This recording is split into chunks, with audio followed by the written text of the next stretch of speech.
नमस्कार, बहुत स्वागत है आप सभी का। आप देख रहे हैं आपकी बात मध्य प्रदेश और मैं हूं अभिलाष मिश्रा। आज हम बात करेंगे उन फर्जी हितग्राहियों की जो गरीबों के नाम पर सालों से राशन चट कर रहे हैं, जो गरीबों के नाम पर सालों से योजनाओं का फायदा उठा रहे हैं। 2, 4, 10, 20 हजार नहीं बल्कि संख्या लाखों में है। मध्य प्रदेश के अंदर बताया जा रहा है कि 12 से 24 लाख ऐसे लोग हैं जो फर्जी बीपीएल धारी बने हुए हैं, मतलब जो गरीबी रेखा से हैं तो ऊपर, लेकिन मजे पूरे लिए जा रहे हैं। सवाल यह है कि प्रशासन की नजर में क्यों नहीं आए। अब लेकिन पूरी जांच हो गई है। 1 लाख से ज्यादा लोगों को तो बाकायदा नोटिस जारी कर दिया गया है और नोटिस जारी करके जवाब मांग लिया गया है।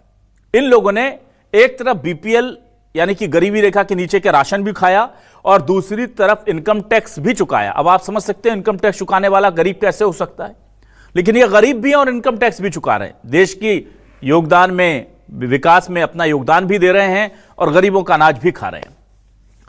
मोहन सरकार ने साफ तौर पर अपने प्रशासन को निर्देश दे दिए हैं। उनका कहना है कि आप अपात्र लोगों को चुनिए, उन्हें अलग कीजिए और जो जायज और सही लोग हैं सिर्फ उन्हें पूरी योजनाओं का लाभ मिले, यह सुनिश्चित कीजिए। यह पूरा मामला one nation one ration card की तरफ बढ़ता दिख रहा है। कांग्रेस आरोप लगा रही है कि यह फर्जीवाड़ा यहां पर कई सालों से चल रहा है और अधिकारियों और नेताओं की शय से चल रहा है। तो क्या वाकई में मध्य प्रदेश में करीब 24 लाख लोगों के नाम अब बीपीएल कार्ड से हट जाएंगे, बीपीएल सूची से हटा दिए जाएंगे और ये 24 लाख फर्जी गरीब क्या वाकई में अमीर हैं? इसी मुद्दे पर करते हैं आज आपकी बात।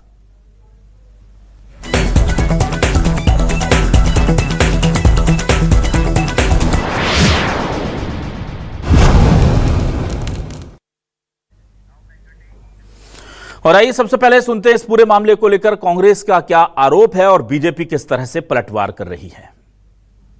आयुष्मान कार्ड की स्थिति आपने देखी। यहाँ पर लाखों कार्ड नालियों में पड़े हुए मिले थे इसी मध्य प्रदेश की सरकार में। मध्य प्रदेश में गरीब आवास योजना जो प्रधानमंत्री आवास योजना के नाम से चलती है, उसमें अनेकों प्रकरण देखने को मिलेंगे कि जो इनकम टैक्स भरते हैं उनको प्रधानमंत्री आवास दे दिया गया। भोपाल के पास एक गाँव है, वहाँ पर पूरा का पूरा गाँव गरीबी रेखा के नीचे कर दिया गया। विधानसभा में जाके देखिए, एक एक घर में 200, 250 नाम जोड़ दिए। ये तो इस सरकार के नियम चल रहे हैं, समझ में नहीं आता चुनाव आयोग क्या कर रहा है, सरकार क्या कर रही है। अपात्रता के नाम पर भारतीय जनता पार्टी, जो भारतीय जनता पार्टी के सदस्य नहीं, उन्हें बाहर करने का काम कर रही है, लेकिन उन्हें भी गरीबी रेखा का कार्ड मिल रहा है और आयुष्मान योजना का फायदा ले रहे हैं। देखिए, भारतीय जनता पार्टी सरकार की रीति नीति है गरीब कल्याण और अंत्योदय की। इसी के तहत गरीबों को राशन योजना और अन्य योजनाओं का लाभ मिलता है। लेकिन लगातार ऐसी खबरें आती हैं कि कुछ लोग गरीबों के राशन के नाम पर डाका डाल रहे हैं और फर्जी तरीके से राशन योजना का लाभ ले रहे हैं। तो सरकार द्वारा इस योजना में समीक्षा की जा रही है और जो अपात्र लोग हैं उन्हें हटाया जा रहा है। तो कांग्रेस पार्टी को जवाब देना चाहिए, क्या ये कांग्रेस ने फर्जी लोगों के नाम जुड़वा रखे हैं जिन्हें बचाने की कांग्रेस पार्टी कोशिश कर रही है? अरे जिनकी आय 6-6, 10-10 लाख रुपए है तो वो क्यों राशन योजना का लाभ लें? गरीबों का हक मार रहे हैं, डाका डाल रहे हैं। कांग्रेस पार्टी की नकारा राजनीति है। ऐसे लोगों को बचाने के लिए ये कांग्रेस का हथकंडा है। अब आइए सुनते हैं उन लोगों का बयान जिन्हें नोटिस मिला है और जिन्हें फर्जी तरीके से राशन लेने का आरोपी या दोषी पाया गया है। उधर दूसरी तरफ वो लोग क्या कह रहे हैं जो वाकई में जायज तौर पर ये चीजें देखते हैं। आम जनता का क्या कहना है, तो आपको दोनों बयान सुनाते हैं। उन लोगों का बयान जिन्हें यह नोटिस मिला है और उन पर आरोप है कि उन्होंने फर्जी तरीके से गरीब बनकर राशन उठाया है, और दूसरी तरफ आम जनता। सुनिए। है कि 6 लाख रुपए से अधिक आपकी आय है और मेरी आय 10-15 हज़ार रुपए लगभग आय है। और रिटर्न में इसमारे भरता था कि अगर मेरे को कभी लोन करवाना, ना मेरा लोन हुआ ना कुछ हुआ, और ने आवेदन दे दी। एमपी ऑनलाइन की दुकान चलाता हूं मैं, इसके वजह से मुझे रिटर्न भरा है कि मुझे दुकान को बड़ा करने में थोड़ा सा मदद मिलेगी लोन लेने में, और इसलिए इनकम मैंने 6 लाख करीब दिखा दिया है। इस कारण मुझे नोटिस आया है। हमारा भी वही नोटिस आया है और जो है उसके लिए जवाब मांगा गया है।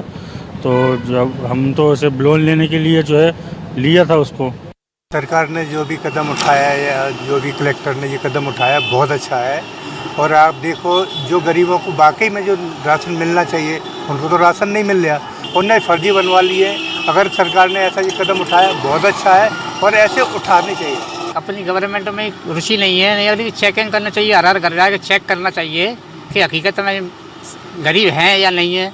गरीब कहाँ से मिलेगा? गरीब का राशन कार्ड बनावे जाओ तो ऑफिस के 10 चक्कर लगाते हैं। जिन लोगों को राशन मिलना चाहिए उन लोगों को तो मिल नहीं पाता। जिनके 3-3 मंजिला मकान है वो आजकल राशन ले रहे हैं, और जो बेचारे जिनको ज़रूरत है वाकई में वो बेचारे ऐसे ही घूमे हैं। जिनके मकान है किस वक्त रजिस्ट्री है उनको अलग रखें, और जिनको लगा कि जिन पे हाँ कि बिल्कुल पटौर वगैरह है उनको राशन देना चाहिए। गरीबी रेखा के कार्ड बनवा रखे हैं, उनसे ले रहे हैं कार्ड, राशन ले रहे हैं। इसका निराकरण होना चाहिए, गरीब को राशन मिलना चाहिए, मेरे को नहीं मिलना चाहिए। आइए देखते हैं आज के हमारे सवाल क्या है। सवाल लेकर आ रहे हैं आपके टेलीविजन स्क्रीन पर। हमारे सवाल आपके सामने ये रहे। एमपी में गरीबों के राशन पर डाका, अपात्र कार्डधारियों का तैयार हो रहा खाका। 12 लाख हितग्राही मरने के बाद भी ले रहे राशन, इतनी देर से क्यों जागा प्रशासन, यह भी हो रहा है यहां पर। फर्जी दस्तावेज से राशन कार्ड का खेल, दलाल अधिकारियों पर कसेगी क्या नकेल। एमपी में अब अपात्रों को नहीं मिलेगा मुफ्त का राशन, 24 लाख फर्जी गरीबों के कटेंगे नाम। जी हां, ये तमाम चीजें चल रही हैं। हमारे साथ 3 खास मेहमान जुड़े हैं। बीजेपी से वरिष्ठ नेत्री प्रवक्ता वंदना त्रिपाठी जी हमारे साथ जुड़ी हुई हैं। वंदना जी, बहुत स्वागत करता हूं आपका। हमारे साथ डॉक्टर विक्रम चौधरी जी जुड़े हैं, कांग्रेस से वरिष्ठ नेता प्रवक्ता, उनका बहुत स्वागत है। और वरिष्ठ पत्रकार हमारे साथ रमेश शर्मा जी भी जुड़ गए हैं। रमेश जी, आपका भी बहुत स्वागत करता हूं सर। सबसे पहले मैं वंदना जी आपके पास आता हूं। वंदना जी, देखिए ये कहा जा रहा है कि 24 लाख लोग हैं, इनमें से 12 लाख तो ऐसे जो मर गए हैं, वो उनके नाम पर राशन जा रहा है, और बाकी लोग ऐसे जो इनकम टैक्स पे ही हैं और फिर भी राशन जा रहा है। ये अगर फर्जीवाड़ा पकड़ा है तो बहुत अच्छी बात है, काबिले तारीफ बात है। पर अब ये बताइए कि इतने सालों तक या इतने दिनों तक जो लोग जिन्हें ये राशन मिलता रहा, क्या उनसे रिकवरी होगी और उन अधिकारियों पर क्या कोई कार्रवाई होगी जो अब तक इस पूरे मामले में खामोश बने रहे, जिन्हें वेरिफिकेशन करना था। जी नमस्कार अभिलाष जी, बाकी सम्मानित पैनल को भी नमस्कार। अभिलाष जी, मैं आपको एक संक्षिप्त जानकारी दे देती हूँ जो हमारे अधिकारियों ने जिस प्रकार का जो फर्जीवाड़ा पकड़ा है। 12 लाख लोग ऐसे हैं जो मर चुके हैं, 12 लाख अपात्र हैं, 14,000 ऐसे हैं जिनकी आय 6 लाख से ज्यादा है, 1,000 अधिकारी हैं, और 1,380 के आसपास 25 लाख से जिनका ऊपर जिनकी आय है वो लोग पकड़े गए हैं, और 3 लाख लोगों की लगभग फर्जी आधार कार्ड होने की संभावना ऐसा देखा जा रहा है, और UIDAI के माध्यम से इनकी सत्यता जांची जा रही है। 2 लाख लोग पिछले 3 या 6 महीने से राशन नहीं ले रहे हैं, और 2 राशन कार्ड वाले भी कुछ लोग ऐसे संदिग्ध इस लिस्ट में पाए गए हैं। तो ये पूरी जानकारी जो हमें खाद्य विभाग की तरफ से मिली है। अब जो PDS का लाभ ले रहे हैं, जो लोग अपात्र हैं और जो पात्र हैं, उसकी छटनी करके अधिकारियों ने ये डेटा हमसे साझा किया है। अब आप कह रहे हैं कि इसमें अधिकारियों के ऊपर कार्रवाई की जाएगी कि नहीं। सबसे पहली बात तो ये कि आप देखिए कि सरकार अपना काम कर रही है, दुरुस्ती से कर रही है। इसीलिए अगर हमने अधिकारियों की नकेल नहीं कसी होती तो आज ये डेटा हमारे सामने इतनी माइन्यूटली जो मैंने आपको प्रेजेंट किया वो नहीं प्रेजेंट होता। तो हमारी सरकार प्रतिबद्धता के साथ छटनी कर रही है कि कौन पात्र है और कौन अपात्र है।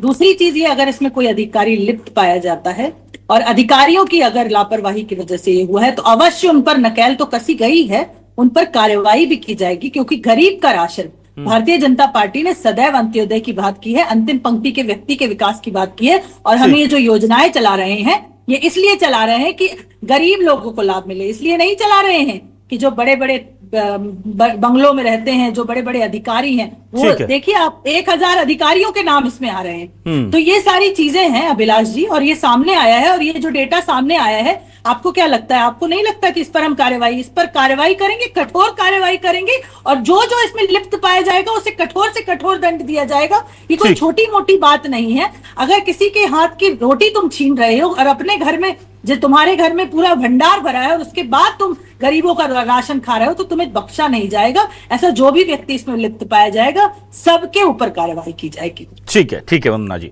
मैं डॉक्टर विक्रम चौधरी जी आपके पास आता हूं। डॉक्टर विक्रम चौधरी जी, देखिए साफ तौर पर कहा जा रहा है कि सख्त कार्रवाई होगी, और हम ये जरूर कह सकते हैं कि अभी तक सो रहे थे, क्या कर रहे थे, लेकिन शुरुआत जब किसी अच्छे काम की हो तो कभी देर नहीं होती।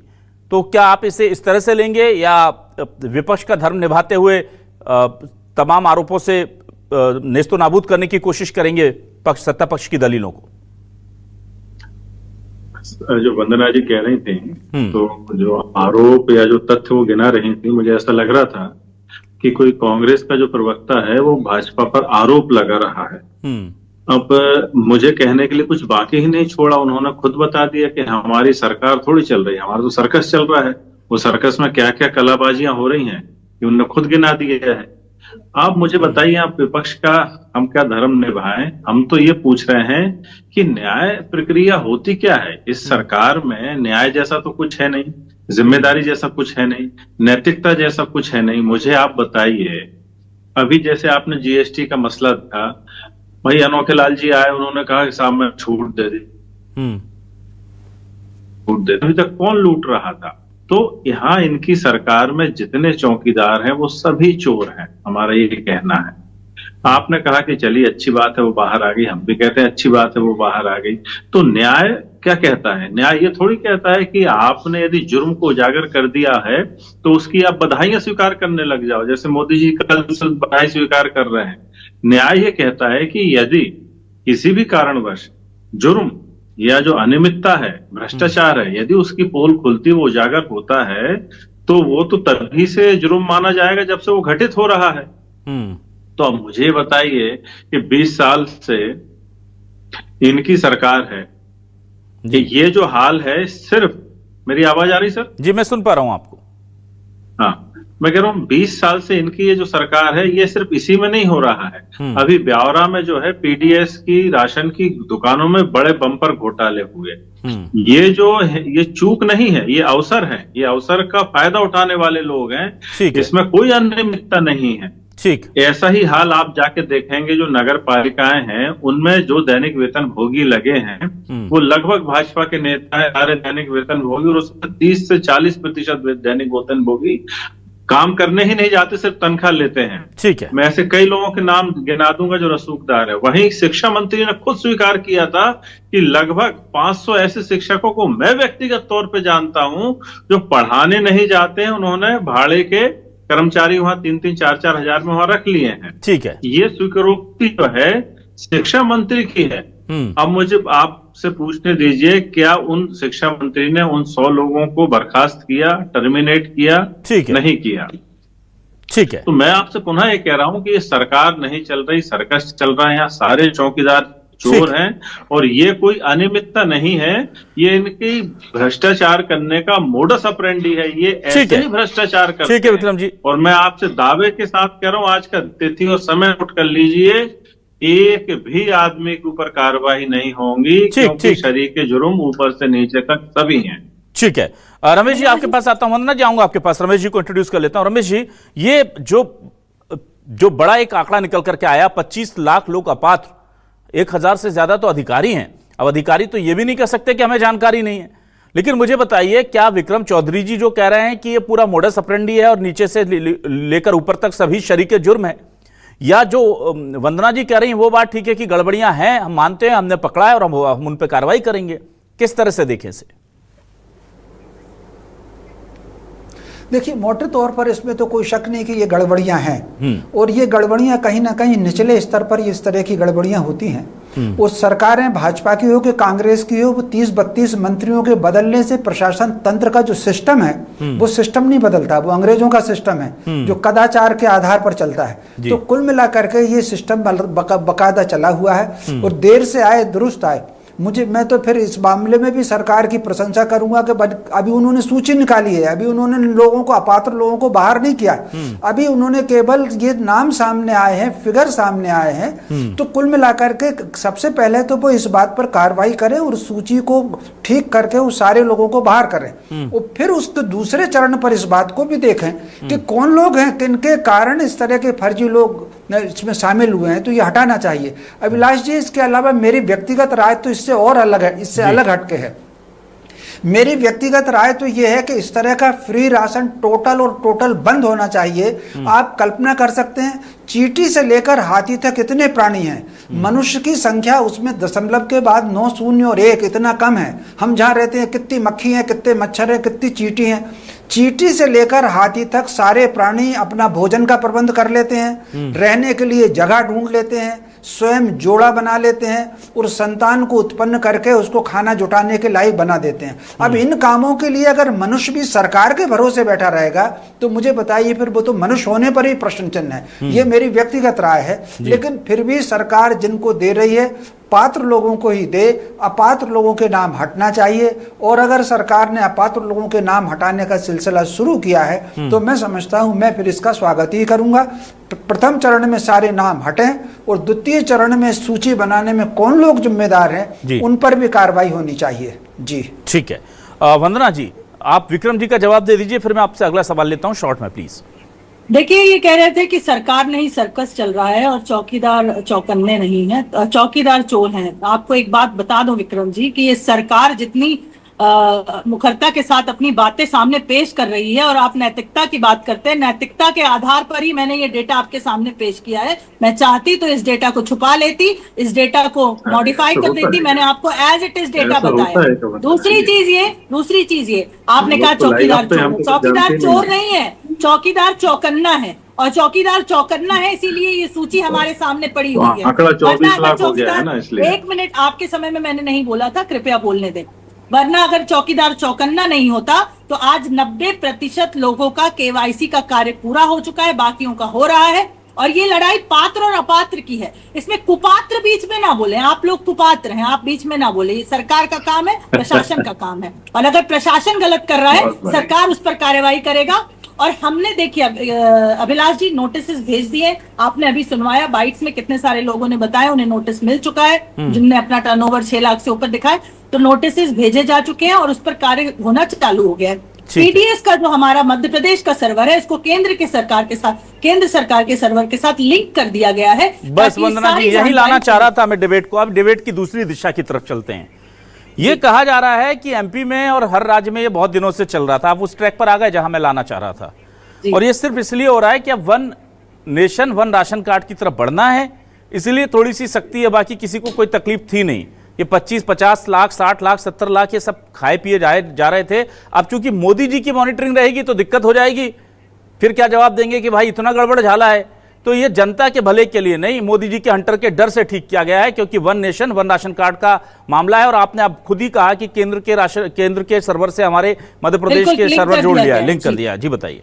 जी, केंद्र के सर्वर से लिंक कर दिया है। और अगर मोदी जी की मॉनिटरिंग होगी और मोदी जी अगर मॉनिटर कर रहे हैं, आप ये कह रहे हैं कि चौकीदार को चोर कहने का कार्य करते हैं हमारे चौकीदार कितने चौकन्ने। आप सोचिए कि एक किस गरीब की ये इस बात को मॉनिटरिंग करेंगे कि गरीबों को राशन मिल रहा है और तो कहीं मध्य प्रदेश ऐसा सरकार नहीं कि निरंतर ऐसे ही चोरी करती रहेगी। डॉक्टर विक्रम चौधरी जी, आऊंगा आपके पास। प्लीज बोलने दीजिए। हाँ बोलिए बोलिए। गरीबों का राशन कोई बड़े आसामी गप तो नहीं कर रहे अधिकारी। वंदना जी, ना ठीक है वंदना जी, इस बात पर हमारे माननीय विषय बचा नहीं वंदना जी, तो क्या विषय ये बचा है कि अब हो क्या रहा है। अच्छी बात है ना आपने ना अच्छी बात है, लेकिन वंदना जी आप की निगरानी में आ गया है, इसलिए चोरी बंद हो गई है। मतलब आप चोर हो और आपके ऊपर यदि कोई बड़ा चौकीदार आ रहा है तब आप संकोच कर रहे हो। आपने स्वीकार कर लिया, धन्यवाद कि आपकी सरकार चोर है। धन्यवाद। जानकारी साझा करना, सरकार ने अगर ये जानकारी साझा करी है तो मतलब सरकार की नियत में खोट नहीं है। अगर खोट होती तो ये जानकारी सामने नहीं आती। एक मिनट, स्क्रूटनी हमने समय समय पर की है। जब हमने डीबीटी शुरू किया था तब 55 करोड़ खाते खोले थे और आपके जमाने के बहुत सारे ऐसे लोग थे जो गलत तरीके से धनार्जन कर रहे थे, उन्हें हटाया था। तो आप लोग भ्रष्टाचारी लोग। ठीक है विक्रम जी, एक मिनट, विक्रम जी एक मिनट, पैसा देना शुरू किया था। ठीक है वंदना जी, ऐसे नहीं वंदना जी, विक्रम जी वंदना जी, विक्रम जी ऐसे नहीं, विक्रम जी आपके पास आ रहा हूं, विक्रम जी आपके पास आ रहा हूं। वंदना जी देखिए, मैं ये कह रहा हूं बहुत अच्छी बात है कि आप लोग मॉनिटरिंग कर रहे हैं, कम से कम पकड़ रहे हैं, पर हमें दुख इस बात का है कि अगर मोदी जी का नाम ना आता और उनकी योजना का नाम ना आता तो आप इसको लेकर सिंसियर नहीं थे, मध्य प्रदेश सरकार इसे लेकर संजीदा नहीं थी और हमारे 25 लाख गरीबों का अनाज अधिकारी और पैसे वाले खा रहे थे, तब तक आपको तकलीफ नहीं थी। जैसे ही लगा कि अब मोदी जी की तरफ भाजपा ही खा रहे थे, पैसे वाले और अधिकारी नहीं, भाजपा ही खा रहे थे। कैसे संभव है छोटे मोटे अधिकारी चोरी कर ले? ये बड़े घात चोर हैं, कोई रेत खा। चलिए मैं जल्दी से विक्रम जी के पास आता हूँ। वंदना जी ठीक है, वंदना जी ठीक है, डॉक्टर विक्रम चौधरी जी, चलिए मुझे ये बताइए कि कोई बीजेपी या राज्य की सरकार की वजह से खा रहे थे, केंद्र की वजह से खा रहे थे, वो एक विषय हो सकता है और उसमें गड़बड़ थी, वो गड़बड़ पकड़ी है, सरकार ने स्वीकारी है और नंबर भी जारी कर दिए हैं कि हमने इतने इतने इतने लोगों को पकड़ लिया है। पर अब ये एक अच्छी चीज हो रही है, अब यहां पर बताया जा रहा है कि one nation one ration card आने जा रहा है। क्या इस फैसले का आप विरोध करते हैं? कांग्रेस का स्टैंड क्या है इस फैसले को लेकर, क्या कहेगी कांग्रेस? ये क्या है कि मार्केटिंग करने के तरीके हैं। One nation one ration card होता क्या है? जब हम लोकसभा में चुनाव के लिए वोट डालने जाते हैं तब सारे राष्ट्र के लोग एक साथ एक समय पर वोटर होते हैं। ये फालतू की बातें हैं। आप देखिए संविधान जो है 3 सूचियों से चलता है, एक राज्य सूची, देश से जुड़ी हुई हर बात फालतू की बात क्यों लगती है विक्रम जी? सुनिए, जो अरे आप मुझे बोलने दो वंदना जी, आप समझो बात को। जो एजेंसीज रहेंगी वो तो राज्य सरकार ही रहेंगी। तो जो काम, आप सिर्फ नाम ही तो बदल रहे हैं, एजेंसी तो वही रहेगी। अभी भी जो राज्य निर्वाचन आयोग है वो तो काम करता है केंद्रीय निर्वाचन आयोग के। जो संवर्ती सूची के विषय है, जो राज्य सूची के विषय है, उसमें राज्य हस्तक्षेप करता है और राज्य ही एजेंसी रहता है। तो ये कोई बहुत बड़ी बात नहीं है कि एक नेशन और एक वोट या एक मार्केट या एक टैक्स, ये कोई विषय नहीं है। विषय ये है एक राशन कार्ड की तरफ बढ़ रहे हैं ताकि गरीब आदमी एमपी से दिल्ली आए, बिहार जाए, यूपी जाए, उसे राशन मिलता रहे। सर नाम की कलाबाजियां हैं, मार्केटिंग की स्ट्रेटजी, ऐसा कुछ भी नहीं है। जो पीडीएस का राशन है वो केंद्र सरकार के ही अनुदान से आता है, राज्य सरकार का उसमें कुछ नहीं रहता है। राज्य सरकार से वितरण की एजेंसी होती है।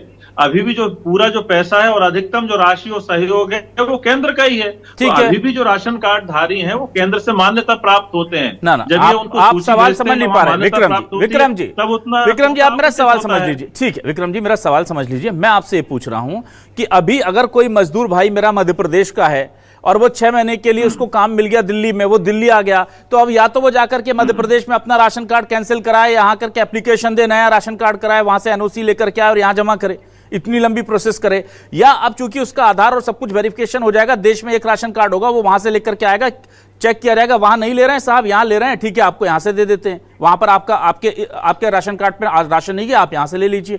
तो ये इस प्रक्रिया के पक्ष में है कांग्रेस या नहीं?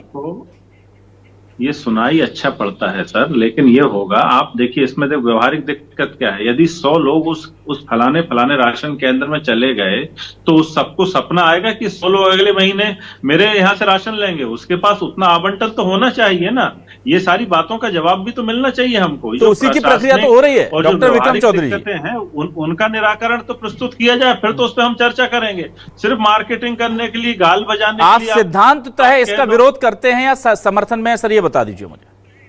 नहीं, हम देखिए न विरोध कर रहे हैं न समर्थन कर रहे हैं, हम न्यूट्रल है। ठीक है, योजना जब बताई जाएगी, ठीक है, मैं रमेश जी के पास आता हूं, तफसीलियत बताएंगे तब तो हम उस पर कमेंट करेंगे। ठीक है रमेश जी, मार्केटिंग में एक्सपर्ट है। ठीक है, वन नेशन वन इलेक्शन, हर चीज अलग अलग तरीके से गाना गाते हैं। ठीक है ठीक है ठीक है, हमको बताएं कि यदि ये जो रमेश जी के पास आ रहा हूं मैं, सुनाई अच्छा पड़ा, कैसे करें? ठीक है ठीक है, आप वेट कर रहे हैं ताकि उसकी और डिटेल्स निकल कर सामने आ जाए। रमेश जी लेकिन मुझे बताइए, एक आम मजदूर या बीपीएल धारी के लिए, बीपीएल कार्ड धारी के लिए कितनी बड़ी राहत हो सकती है one nation one ration card? और सबसे बड़ी चीज इसके पीछे कही जा रही है कि इसका मुख्य मकसद जो है वो सेंट्रल की मॉनिटरिंग में सारी चीजें आ जाए और उनके पास पूरा डेटा आ जाए, ताकि एक जो बहुत बड़ी बंदरबाट, लाखों करोड़ रुपए के राशन की बंदरबाट पूरे देश में चल रही है हर महीने की, उस पर अब फोकस है केंद्र सरकार का कि उसे हमें उस लूप होल्स को बंद कर देने हैं, वो सारी जगह हमें बंद कर देनी है और सब कुछ वो हमारे केंद्रीय वो रहे राज्य सरकारों को हम देते हैं, वहां बहुत गड़बड़ियां होती हैं।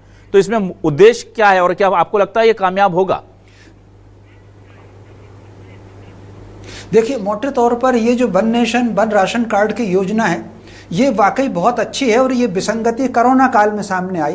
कोरोना काल में अगर आपने देखा होगा कि दिल्ली, बेंगलोर, कलकत्ता, मुंबई जैसे महानगर में जो मजदूर काम करते थे वो कोरोना काल में अपने गांव लौट करके गए। अब मजदूर 2 प्रकार के हैं। कुछ मजदूर तो बहुत होशियार हैं जिन्होंने 2 राशन कार्ड बनवा रखे हैं। मान लीजिए भोपाल में भी कोई लेबर काम करती है तो उनका एक राशन कार्ड भोपाल में भी बना है और जहाँ के वो रहने वाले हैं एक राशन कार्ड उनका वहाँ भी बना हुआ है। लेकिन कई मजदूर ऐसे हैं जिनका राशन कार्ड कार्ड एक था, तो वो अचानक उनको समस्या आई तो फिर केंद्र सरकार ने one nation one ration card की योजना पर काम करना शुरू किया। मैं समझता हूं ये योजना बहुत अच्छी है। इससे जो लोग फर्जीवाड़ा कर रहे हैं वो फर्जीवाड़ा रुकेगा, और इससे जो लोग फर्जीवाड़ा नहीं कर रहे हैं, केवल एक स्थान पर उन्होंने एक बनाया हुआ है, वो आकर के उनको एक प्रकार से कार्ड मिलेगा। मैं समझता हूं वन नेशन वन कार्ड बहुत अच्छी योजना है। और ये जो फर्जीवाड़ा न केवल मध्य प्रदेश में सामने आया है, बल्कि ये देश भर में सामने आया।